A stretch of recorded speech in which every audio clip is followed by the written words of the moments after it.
Hi everyone, today we're going to be making French onion soup, and for this recipe you'll need a teaspoon of thyme, a bay leaf, a teaspoon of Worcestershire sauce, 4 cloves of garlic, 3 tablespoons of butter, and 3 tablespoons of flour.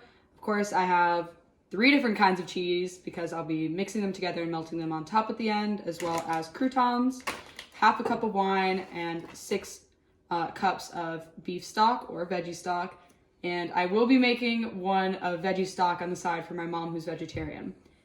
And the main star of the show, 4 pounds of yellow onions, which I've already peeled and I'm going to thinly slice. So here I am thinly slicing the yellow onions. You can see I moved my fingers out of the way. My knife skills are not the best, but you'll see in the next clip they do get a little bit better. These are the onions that will make you cry. I promise you, you will be shedding tears. So make sure you aren't touching your eyes with your wet hands or when you just touch the onions. Make sure you wash the onions and keep them a little wet. That should help. Here I am peeling the garlic, so in order to do that, I cut off both the ends and I peel the outside layer. If it gets a little stuck, I use the butt of my knife to sort of scrape it up and off of there. Here I am giving the cloves of garlic a rough chop. I do it to all of them before then mincing them even smaller. You want to make sure they don't have to be perfectly even, just give them a rough chop. So here you can really go to town and make sure your cloves of garlic get really small. I'm just rocking my knife back and forth across the cutting board, collecting them back up, going over it again. Take your time on this. You want them small, or you can just buy minced garlic in a jar. It doesn't really matter. And here I am melting the butter in a stock pot, getting ready to put the onions in so we can caramelize them. And here I am just putting all of those chopped onions into the stock pot. I cried so much cutting these. I had to have my dad help at one point. It was just a lot.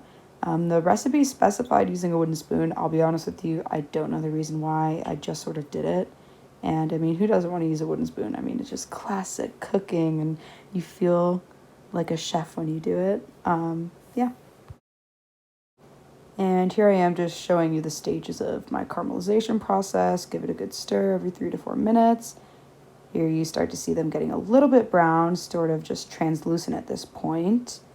And here's where you really get going. It smells awesome. I personally love onions, so it doesn't bother me. But if you don't like onions, you might want to stay out of the kitchen on this one. And here I am just adding in the minced garlic, giving it a stir, making sure it's everywhere.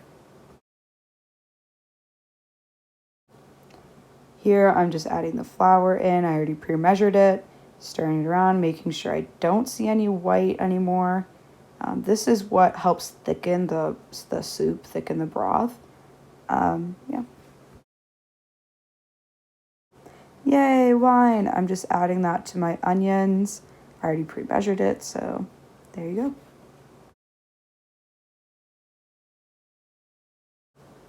This is me weirdly measuring out the beef stock and then just deciding to pour the whole thing in because it is the exact amount I needed.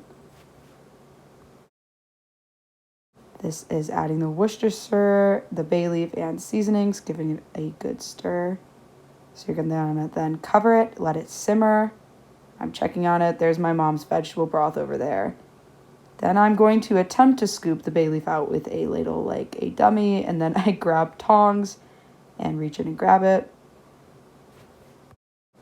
All right, guys, then I scoop them into oven-safe bowls. Make sure your bowls are oven-safe before you do this. I don't want to get blamed for any broken cookware. I'm then going to sprinkle on the croutons. We love the bougie Olive Garden ones. And trying to make sure everyone gets an even amount because, you know, siblings, we fight over that kind of stuff. So here I am adding my cheese mixture. I mixed Swiss, mozzarella, and Asiago, making sure each bowl gets a nice healthy serving of this because I think this is the best part of getting the nice melted bubbly cheese on top of your French onion soup.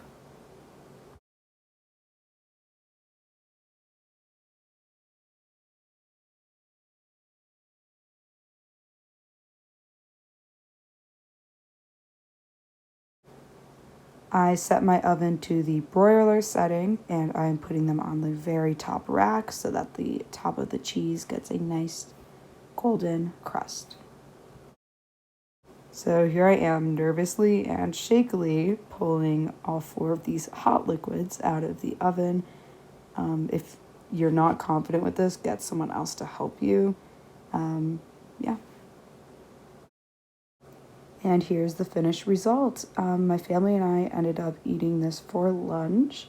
I thought it was great. So go ahead and give it a try.